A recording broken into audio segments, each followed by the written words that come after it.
Gentlemen,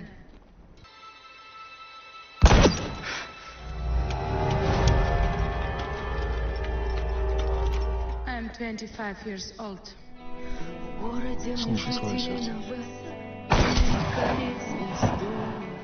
That you have been hiding.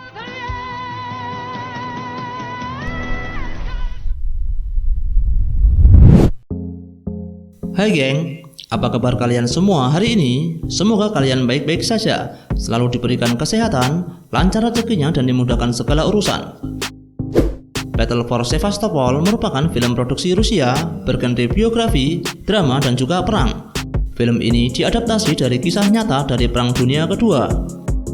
Mengisahkan tentang kehidupan Lyudmila Pavlichenko, yaitu seorang wanita muda yang bergabung dengan Tentara Merah untuk berjuang demi negaranya melawan invasi tentara Nazi Jerman lewat Operasi Barbarossa pada tahun 1941. Lyudmila Pavlichenko berhasil mencatatkan namanya sebagai sniper wanita terbaik sepanjang sejarah dan menjadi salah satu sniper paling mematikan dalam Perang Dunia Kedua. Bahkan, wartawan di Amerika menjulukinya dengan julukan Lady of the Dead atau wanita pembawa kematian. Nah, sebelum lanjut ke cerita, terlebih dahulu siapkan secangkir kopi, pastikan sinyal wifi tetangga bagus, dan selamat menikmati alur ceritanya.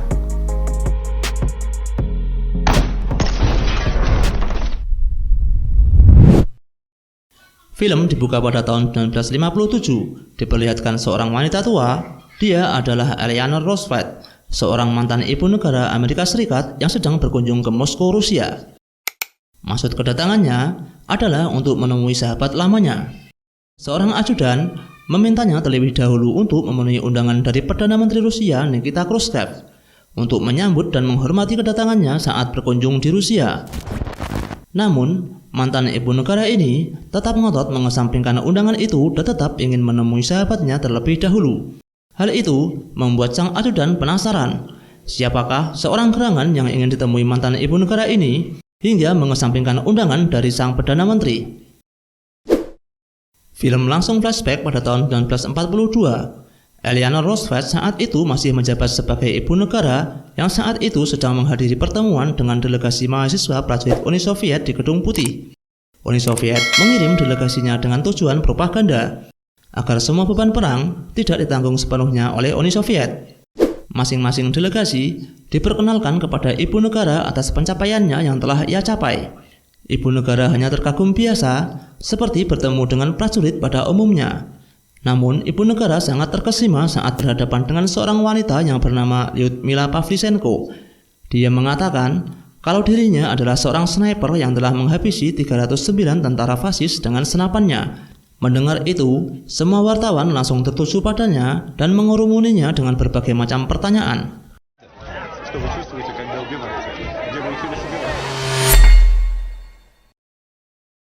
Film kembali flashback, tepatnya pada tahun 1937 di Kiev State University atau Universitas Negeri di kota Kiev. Terlihat kerumunan beberapa calon mahasiswa baru yang melihat pengumuman kelulusan mereka. Lyuda adalah panggilan dirinya di masa muda. Dia diterima di Fakultas Sejarah dengan mencatatkan namanya di urutan pertama. Nah, untuk yang selanjutnya, kita panggil dia dengan nama Lyuda saja ya, geng. Sepertinya, dia sangat bangga dengan itu, karena dirinya mampu mengungguli semua peserta yang mendaftar di jurusan yang ia pilih. Sesampainya di rumah, ia memberitahu kepada ayahnya. Namun sang ayah biasa-biasa saja. Sepertinya, ayahnya menginginkan anaknya menjadi seorang prajurit daripada seorang sejarawan. Keesokan harinya, teman-teman Lyuda ingin merasakan kelulusan mereka dengan pergi ke tempat hiburan. Di antaranya memilih ke bioskop, sedangkan Lyuda ingin pergi ke tempat menembak. Mereka akhirnya memutuskan dengan cara mengundi dengan melempar koin, dan yang keluar adalah opsi menembak. Di tempat menembak, Lyuda juga ingin merasakan sensasi menembak juga. Sang instruktur lalu memberinya masing-masing 5 peluru. Instruktur juga mengatakan kalau pemenangnya akan ditentukan oleh poin tembakan. Sebelum menembak, Lyuda meminta instruktur untuk mengajarinya cara menembak dengan benar. Kemudian, Lyuda mencoba mempraktekkan instruksi yang diberikan oleh sang instruktur sebaik mungkin. Setelah 5 tembakan dilesatkan, sang instruktur meminta kepada para remaja tersebut untuk meletakkan senapannya. Kemudian sang instruktur mengecek papan target untuk menentukan sang pemenang. Tanpa diduga, dengan poin 47 dari 50 poin yang ditargetkan, Lyuda keluar sebagai pemenang walaupun sebelumnya diremehkan oleh teman-temannya. Saat Lyuda sedang mendengar ceramah di perkuliahan, tiba-tiba seorang memanggilnya untuk menemui rektor. Lyuda kemudian langsung bergegas menemuinya. Di ruangan rektor, ternyata sudah ada seorang perwira yang sudah membaca biodata Lyuda. Perwira itu datang karena telah mendapatkan laporan dari sang instruktur tembak bahwa Lyuda mempunyai bakat dalam menembak dengan hasil tembakan yang sangat baik. Karena bakat tersebut, dia diberikan kesempatan untuk menjalani program pelatihan sniper selama 6 bulan. Setelah itu dia dapat kembali ke bangku perkuliahan. Dalam hal ini, Lyuda malah balik bertanya, bagaimana kalau dia menolak? Kemudian perwira itu menyarankan lebih baik jangan, karena jarang orang yang mendapatkan kesempatan itu.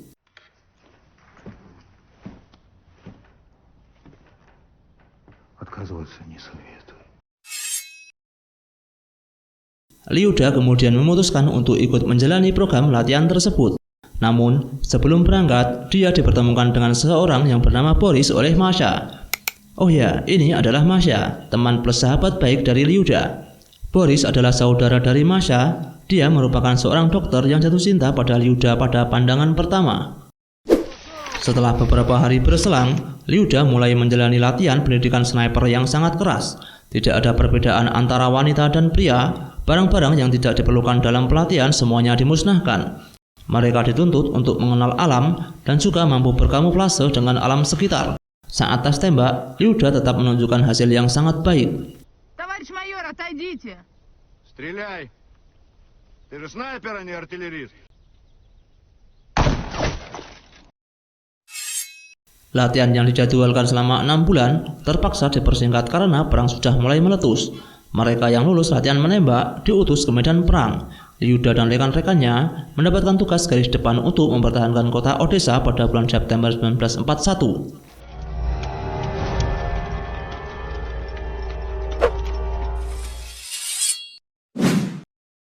Sebelum bertempur, Kolonel Makarov memberikan arahan kepada Lyuda untuk mengincar komandan musuh sebagai sasaran utamanya.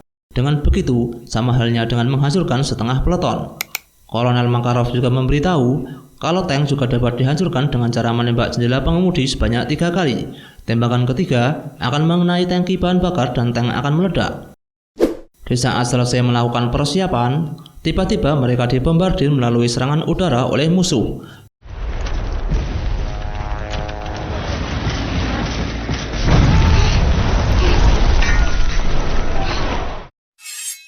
Mereka yang masih hidup langsung berusaha untuk membalas.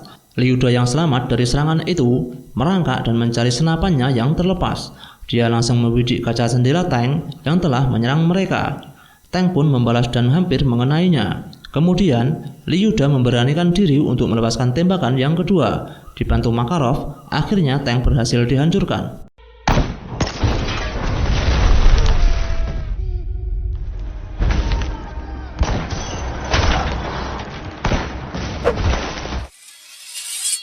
Di saat Lyuda membidik komandan musuh, tiba-tiba dia menunda keinginannya. Sepertinya dia agak ragu karena belum pernah membunuh manusia. Akan tetapi, dia semakin tertekan setelah darah rekannya berceceran di wajahnya karena tertembak. Karena hal itu, Lyuda pun akhirnya memberanikan diri melepaskan tembakan ke komandan musuh.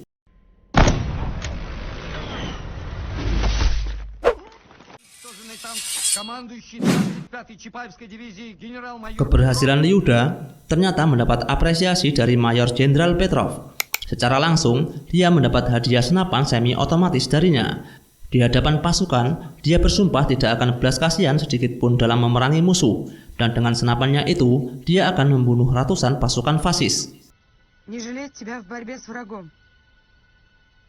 И убить из этой винтовки 100 фашистов. Kemudian, Kolonel Makarov mengajari cara membongkar senapannya agar Lyuda mengenali senapan yang ia miliki. Namun, ternyata Lyuda mempunyai perasaan terhadap Makarov, apalagi setelah mengetahui kalau Makarov adalah seorang duda. Hal itu disampaikan kepada Masha, yang tidak diduga ia juga ikut berperang.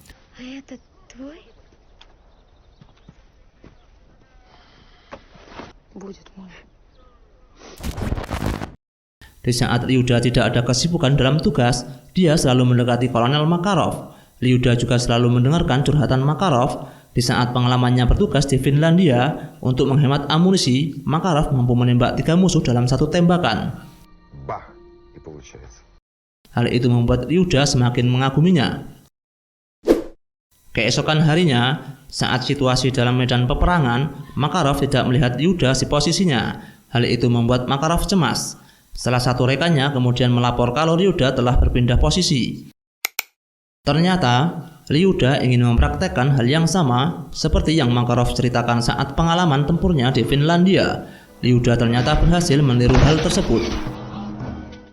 Namun, Makarov menyusulnya dan menyuruh Liuda untuk kembali ke posisinya. Sampai-sampai, Makarov mengancam Liuda akan membawa ke pengadilan Angkatan Darat jika dia mengulanginya. Malam harinya, seorang prajurit datang menemui Makarov dan memintanya untuk berpindah tugas. Malam itu juga, Makarov datang untuk menemui Liuda untuk memastikan keadaan. Tak mau menyia-nyiakan kesempatan, Liuda langsung mencium dan mencurahkan hatinya kepada Makarov. Namun, Makarov menolaknya, karena Makarov telah berkomitmen pada dirinya sendiri untuk tidak jatuh cinta lagi pada seorang wanita. Esok harinya, Liuda pun kesal kepada Makarov karena cintanya telah ditolak semalam. Makarov akhirnya mengatakan alasan yang sebenarnya, hal itu dikarenakan karena kondisi perang yang mereka hadapi. Makarov tidak ingin menerima kenyataan jika sesuatu hal yang tidak diinginkan terjadi. Lalu Liuda menganggap Makarov seorang pengecut. Menurutnya, dia harus yakin kalau tidak ada yang dapat membunuh mereka berdua sewaktu perang terjadi. Tak disangka, setelah Makarov meninggalkan Liuda beberapa langkah, sebuah tembakan mortir meledak di antara mereka. Makarov beruntung masih baik-baik saja, namun tidak dengan Liuda. Dia tertimbun tanah dengan luka yang cukup serius.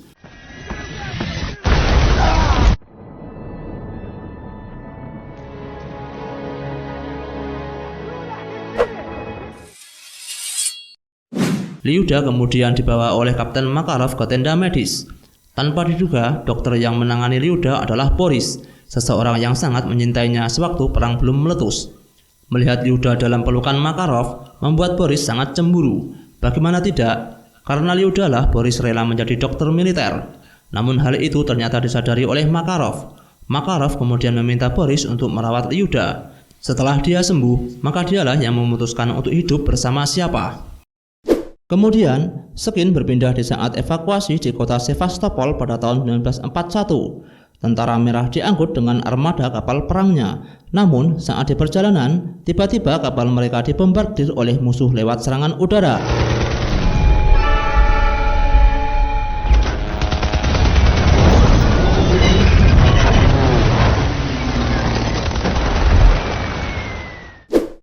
Hal itu membuat kondisi Liuda semakin memburuk. Beruntungnya bantuan datang. Grisa, kekasih dari Masha, merupakan seorang pilot pesawat tempur, mengusir dan menghancurkan pesawat musuh.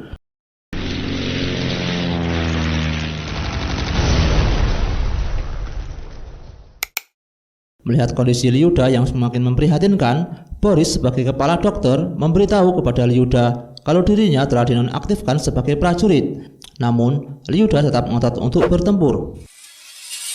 Saat di kota Sevastopol, Liuda terlihat sehat dan ingin bertempur lagi. Ia meminta kepada Jenderal Ivan Estimovic untuk mendatangani surat kesehatannya. Dengan begitu, dia dapat kembali ke medan pertempuran. Namun, di sini Jenderal berkata kalau dokterlah yang berwenang akan hal itu.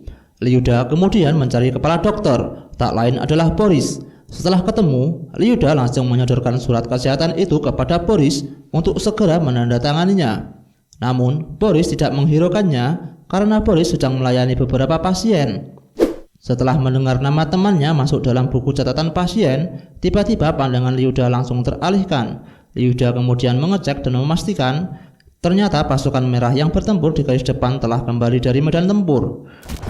Dengan semangat, dia berdiri di pinggir jalan untuk mencari sosok Kolonel Makarov. Namun, tiba-tiba seseorang memanggilnya. Dia adalah seseorang yang telah diwasiatkan senapan milik Makarov untuk diberikan kepadanya. Perasaan sakit, gemetar, dan balas dendam terlihat dari Liuda setelah mengetahui kalau Kolonel Makarov telah gugur. Я обещала Макару. Он очень хотел, чтобы она стала твоей. Что поделаешь, война. Надо жить.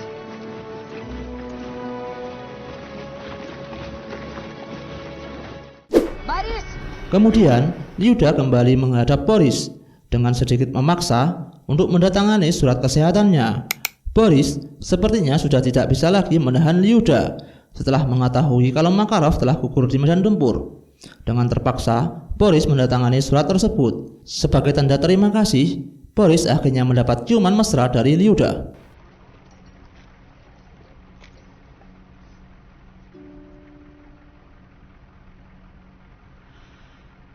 Спасибо, Боря.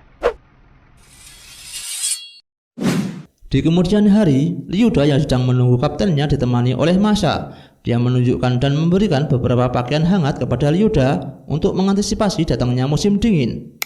Tak lama berselang, datanglah Kapten Leonid Kitchenko. Dialah yang akan menggantikan Makarov dalam pertempuran selanjutnya. Untuk selanjutnya, kita panggil dia dengan nama Leonid saja ya, geng. Keesokan harinya, Lyuda yang berpartner dengan Leonid, mereka mendapati prajurit musuh. Namun kali ini, perlakuan Lyuda berbeda. Dia tidak langsung menembak mati musuh yang ia bidik, dia malahan menembak kaki dan tangan musuhnya, sehingga membuat musuh tersiksa. Hal itu dipicu karena kebencian dan dendam atas kematian Makarov, seseorang yang telah dicintainya. Melihat kelakuan Lyuda, Leonid langsung mengambil alih dan menghabisi prajurit tersebut. Setelah kembali, Leonid bilang pada Lyuda, kita sama halnya dengan orang fasis jika kita melakukan itu.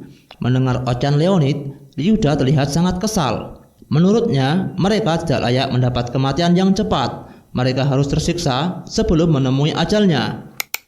Mendengar ucapan Lyuda, Leonid kemudian menasihatinya untuk jangan mengulangi hal seperti itu lagi. Perang bukanlah untuk balas dendam, karena perang bukan hanya kematian, melainkan masih ada kehidupan bagi mereka yang masih hidup untuk dijalani. Malam harinya, mereka mendapat tugas khusus dari Jenderal Ivan Estimovic, yaitu tugas untuk menghabisi para sniper musuh. Lyuda selalu diandalkan dalam setiap pengintaian, baik dalam perbukitan maupun kawasan bersalju. Lyuda yang berpartner dengan Leonid selalu berhasil dalam setiap misinya. Dia selalu menghabisi musuh tanpa ampun. Hal tersebut sesuai dengan janji yang diucapkan Lyuda sebelumnya. Keberhasilan Lyuda membuat pasukan musuh terpukul mundur dari Sevastopol, dan karena itu juga membuat dirinya semakin terkenal. Слушай свое сердце.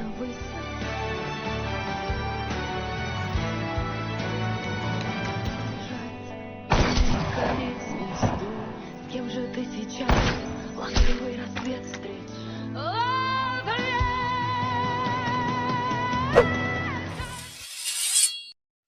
Di saat perayaan keberhasilan mereka, Lyuda memperkenalkan Boris kepada Leonid. Di saat Lyuda meninggalkan mereka, Boris menceritakan hubungannya kepada Leonid sebelum perang meletus. Dia mencintai Lyuda. Bahkan karena Lyuda juga, Boris ikut terjun dalam peperangan. Kemudian, Boris menanyakan kepada Leonid apakah dia juga mencintai Lyuda. Belum sempat menjawab, perhatian Leonid teralihkan karena melihat keributan. Ternyata, Lyuda berselisih dengan prajurit pria. Melihat itu, Leonid langsung menghajar pria yang berselisih dengan Lyuda. Perkelahian akhirnya dihentikan oleh komandan mereka. Melihat senyum Lyuda, spontan membuat Leonid menghampiri Lyuda dan menciumnya. Kemudian, mereka melakukan hubungan yang mengasihkan. Diam-diam, ternyata Leonid menyukai Lyuda. Setelah kejadian itu, Lyuda tidak lagi mengingat kesedihannya setelah ditinggal mati oleh Makarov. Mereka berdua bagaikan pasangan pembunuh yang tak terhentikan. Mereka saling mengisi bagaikan partner yang tidak dapat dipisahkan. Di saat salah-salah bertugas, mereka berdua bahkan melakukan aksi-aksi konyol. Namun di balik kekonyolannya itu, mereka adalah pembunuh yang sangat disegani oleh musuh.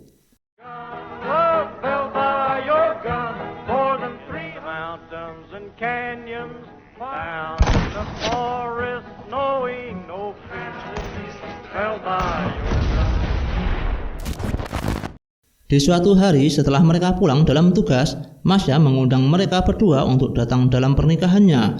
Namun di saat hari pernikahan tiba, Masha ternyata ditinggal mati oleh Grisha yang telah gugur dalam tugas. Masha berusaha untuk tetap tegar dan berusaha untuk tidak sedih sama sekali. Mereka berdua ikut sedih mendengar berita itu dan khawatir jika kejadian seperti itu akan menimpa mereka, terutama Lyuda yang pernah mengalami saat ditinggal mati oleh Makarov. Но ты же сам не говорил. что война — это такая жизнь. Suatu hari, mereka berdua sedang berjalan di sebuah kebun. Secara tiba-tiba, Leonid menginjak jebakan, di mana jebakan itu dapat memunculkan suar, sehingga posisi mereka dapat diketahui oleh musuh. Tak lama berselang, puluhan mortir meledak berjatuhan. Mereka berdua pun berlari untuk segera meninggalkan tempat itu. Saat berlari, Lyuda malahan terjatuh. Untuk menghindari efek ledakan, Leonid melindungi Lyuda dengan mendekapnya. Namun hal itu membuat dirinya menghadapi resiko yang sangat besar. Punggungnya hancur terkoyak karena ledakan mortir yang bertubi-tubi.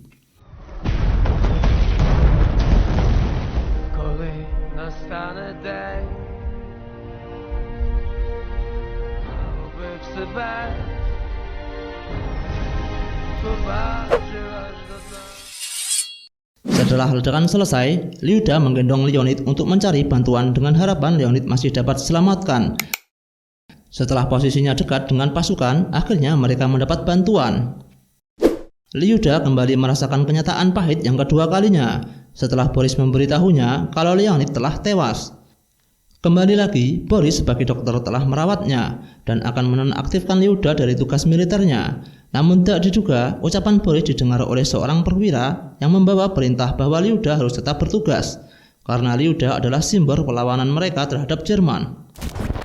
Saat ini Jerman mengira Lyuda telah mati dan Jerman merencanakan serangan besar-besaran. Sebagai bukti bahwa dirinya masih hidup, Lyuda akhirnya difoto walaupun dari raut wajahnya mengalami trauma yang sangat besar. Masih dalam keadaan terluka dan belum sembuh total, Lyuda diperintahkan untuk memburu sniper terbaik Jerman, yaitu Otto von Singer. Lyuda sempat menolak, namun Kamerad tetap membujuk Lyuda setidaknya untuk mendiang Leonid. Ради Лёни Киценко. Akhirnya, Lyuda kembali melakukan misi seorang diri. Dia mengintai tempat yang ditentukan intelijen lebih dari 24 jam. Lyuda berkamuflase dengan alam sekitar. Rasa lelah dan luka yang ada di punggungnya membuat Lyuda tidak tahan dan membongkar kamuflasenya. Lyuda pasrah dan beradu tembak secara langsung dengan Otto. Kemudian, keduanya saling menembak. Namun sayang, tembakan Otto hanya mengenai dada bagian kanan Lyuda, sedangkan Otto tertembak tepat di bagian tengah sehingga membuat Otto tewas.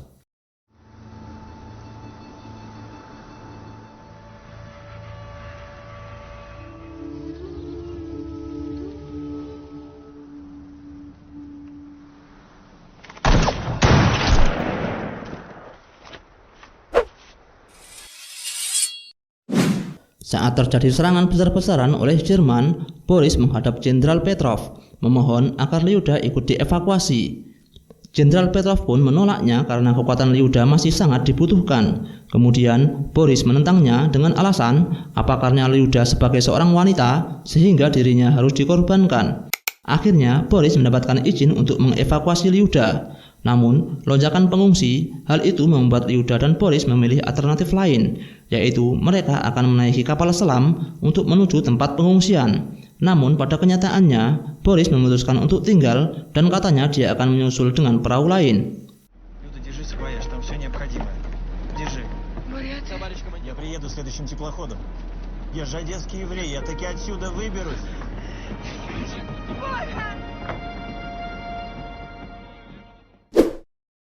Diceritakan bahwa kota Sevastopol yang dipertahankan selama 250 hari akhirnya tetap jatuh juga ke tangan Jerman. 3.000 pengungsi berhasil diselamatkan. Jenderal Petrov dan beberapa perwira juga berhasil dievakuasi dengan kapal.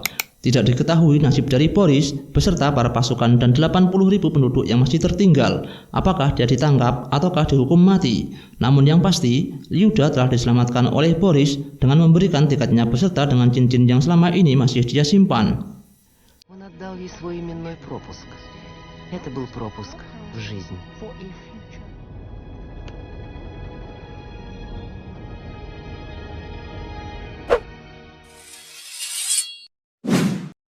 Kemudian, film kembali lagi ke tahun 1942, di mana Lyuda sedang melakukan konferensi pers.